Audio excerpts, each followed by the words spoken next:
Okay, today we are going to examine in my kitchen slash laboratory very common items that you find in the kitchen, and we're going to do an analysis of those kitchen, a characteristic analysis of them, and we're going to have an unknown, and we're going to compare those results to what we know what we have, and compare it against what we don't know what that substance is. Excuse me. So before we begin, we need a couple things. We need a half a tablespoon measuring tool, need a couple of index cards, Sharpie magic marker, a pencil, a ruler. If you don't have 6, actually 12 small Tupperware containers, you can, and I'm sure you probably don't have a boat, but what you can use is a piece of tin foil and craft them so you'll have 12 separate containers lined up in two rows. The common chemicals or products that we have that we're going to be analyzing are water, vinegar, salt, sugar, baking soda, cornstarch, and powdered sugar. So before we begin, you're also going to need one piece of paper. So before we begin, we're going to set up our grid analysis sheet into a couple of different sections. Remove this here for a minute. So what I need everyone to do is put that at the bottom of the piece of the paper, the ruler, and start marking out every inch. 1, 2, 3, 4, 5, 6, should be 7, and then do the same thing on the other side as well.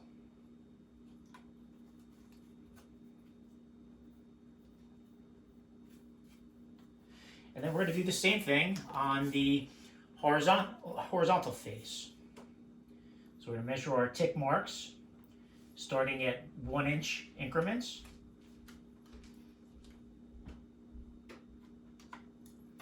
And do the same thing at the bottom.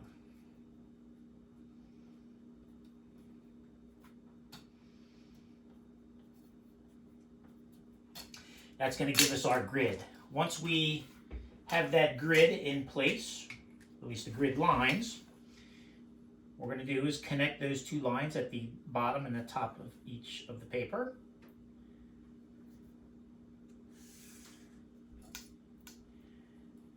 Your grid will probably look a lot better than mine is or will, and that's what you're trying to achieve, is a better looking grid than mine. It won't be difficult for you to do. So again, I'm just drawing these lines in, these vertical lines on the landscaped piece of paper, trying to make them as even as possible.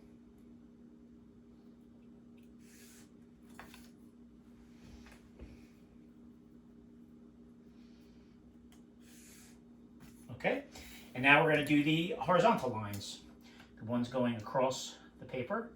We're going to connect those.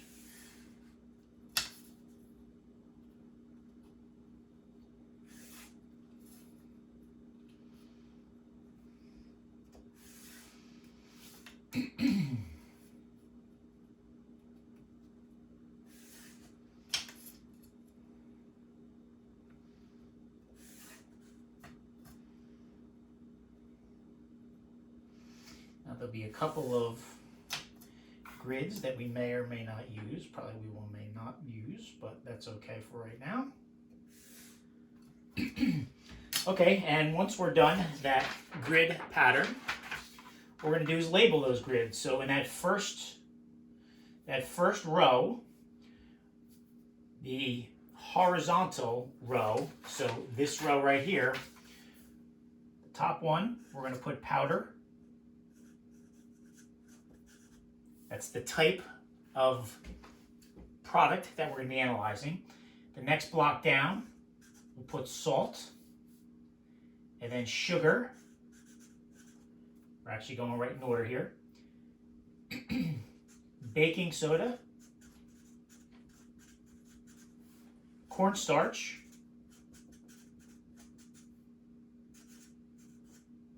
powdered sugar, and unknown. Now that is on that left column. On the top row, Next to powder, we're going to put color, the word color, in the first box. Actually, it's the second box. Odor,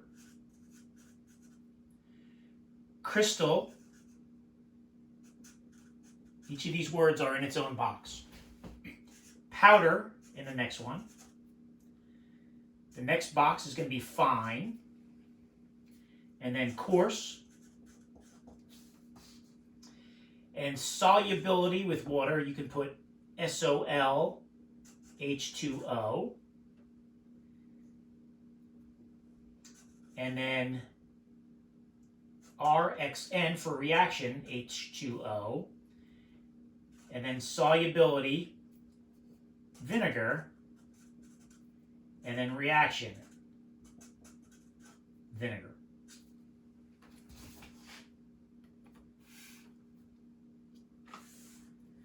So this is kind of a down and dirty sheet, and if you can't read my handwriting, don't worry. I cannot read my handwriting either. It's probably a left-handed thing, but you got the concept down. So after we've got our grid here, we're going to put that aside, and again, we're going to set up our 2 rows of products, and we're going to label them. So this first column of 2, I'm going to go in order. It's going to be salt. So on those index cards, salt. Again, that represents this first column. Second column is sugar.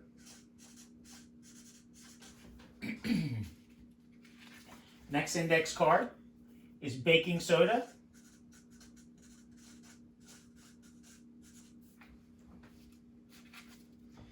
The next group, column-wise, is cornstarch.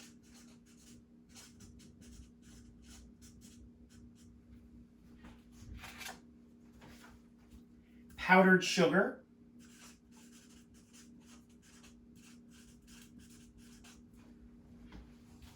And the last one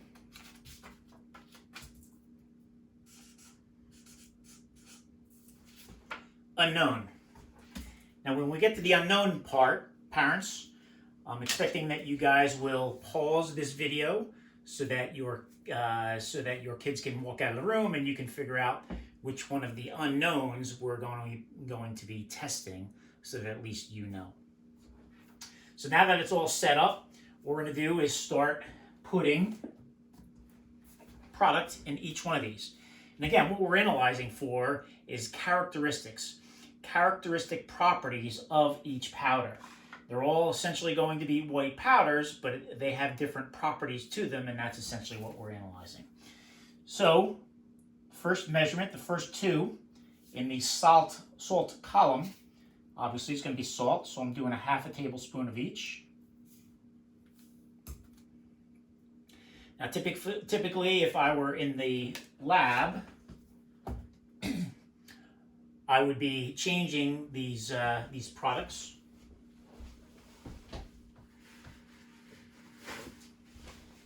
The measuring tools to avoid contamination, but for the practices, or this practice, we're going to forego that and just wipe it off with a towel.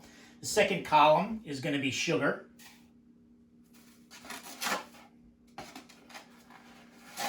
Again, these should be roughly equal amounts of each product in each Tupperware. The next column is baking soda.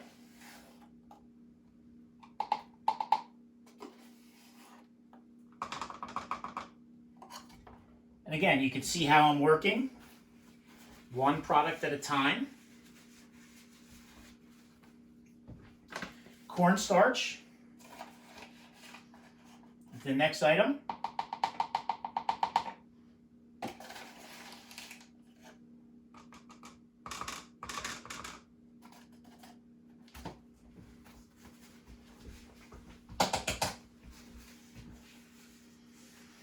Powdered sugar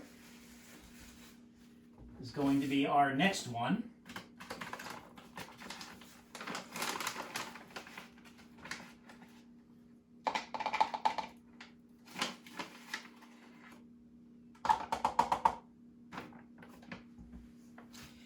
And And it's this point in time where I'm going to ask you to pause this video. But before you pause it, you can ask the kids to leave the room just for about 30 seconds or so.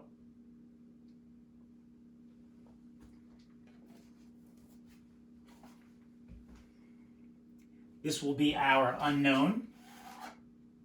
So you can enter that into that last container out of your view of your kid.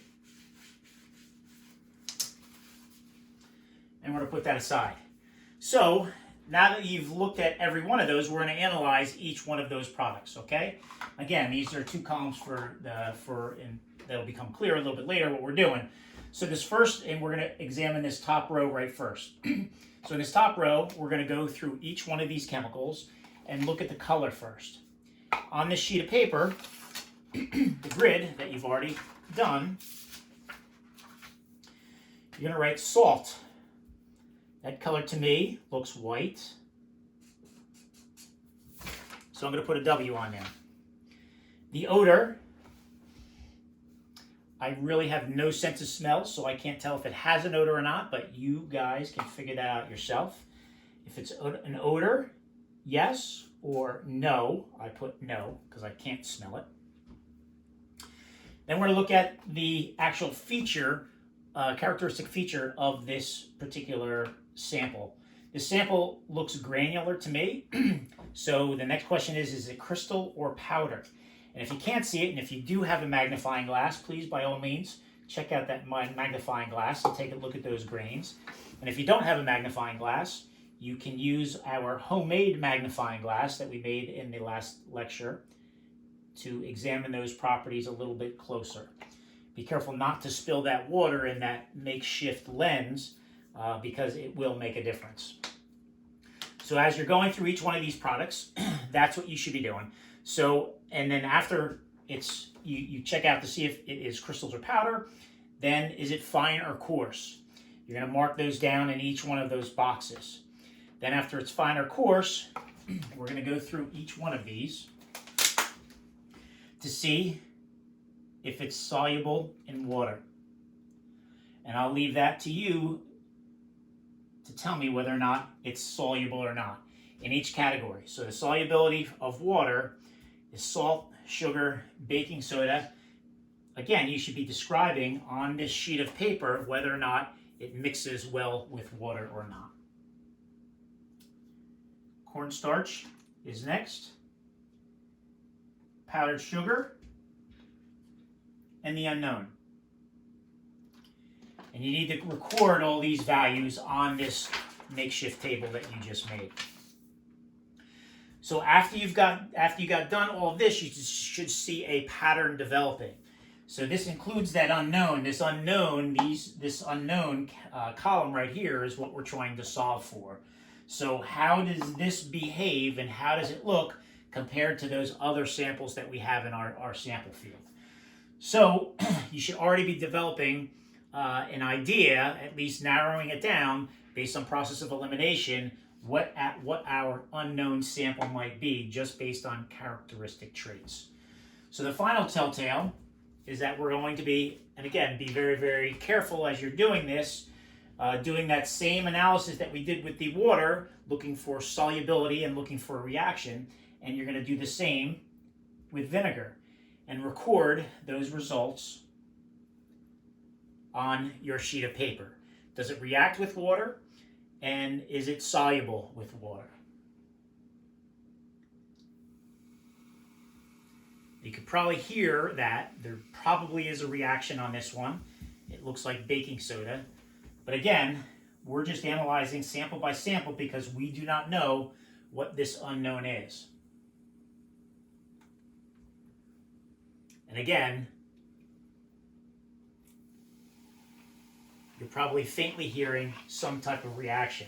So that reaction, coupled with all of the characteristic analysis that we've done, and this could be done in a field, it could be a drug lab, you're looking for either a colorimetric change in some of these test kits we have. HAZCAT kit that we've had is basically a field chemistry kit that we also use for environmental work. It's used in a bunch of different practical applications. So what we've done is you guys figure out what this unknown category is based on that. And if you have any questions or any doubt whatsoever on what your sample results yielded, please email us and we will certainly get back to you with the precise and correct answer. Hopefully you learned something today, and we'll see you next lab.